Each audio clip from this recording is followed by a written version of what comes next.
Hi guys! Ang ating ulam ngayon ay chicken wings na may chicken legs. Ayan. So, style kapsa siya pero medyo palitan natin. Chicken wings. Black pepper, asin, salt, cumin powder 1 teaspoon, onion, and garlic, dry yan. Tapos lagyan natin ng oyster sauce at saka Knorr seasoning. So, ayan. Imimix lang natin yan. Okay. Then, nalimutan ko, dagdagan pala natin ng lemon. So, ayan, may chili powder ako. Mukhang naparami. Okay, pero okay lang yan kasi ang mga tao dito ay mahilig naman sa maanghang. Kaya wala sa kanilang problema yan. So, yung legs na yon ay pakuluan natin para sa ating pansabaw sa sinaing. Kaya ipiprito na natin sa butter yung ating chicken wings. So, ayan, prituhin lang natin hanggang sa maging brown siya.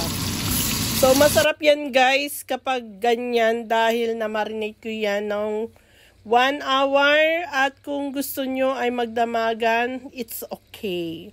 No problem yan. So, fry lang natin yung ating wings and tiyak na malasang-malasa yan. Okay? Shoutout nga pala sa mga bagong subscriber natin dyan. At yung mga dati kong subscriber at nabalik ay maraming pong salamat.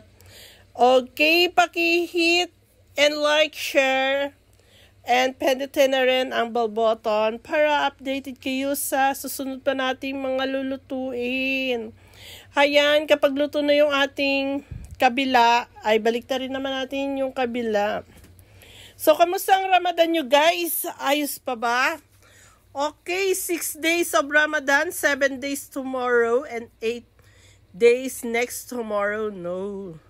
Okay, sana ay okay na okay sa alright ang inyong mga hugasin dyan. Shoutout naman sa mga kaibigan natin dyan naglalakihan na ang braso. Pero sana naman ay may hadiah, no? Kater, hadiah. Okay, hayan. So, prito-prituhin lang natin ng medyo bahagya. Kasi lulutuin pa natin yan sa oven mamaya.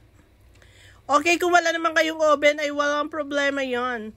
Okay, ito naman yung ating rice. Naglagay ako dyan ng ating carrots at saka konting pasas. Tapos yung rice natin, basmati rice, bago natin niluto, ay binabad muna natin ng 15 minutes. So, kapag halimbawang 2 cup yung inyong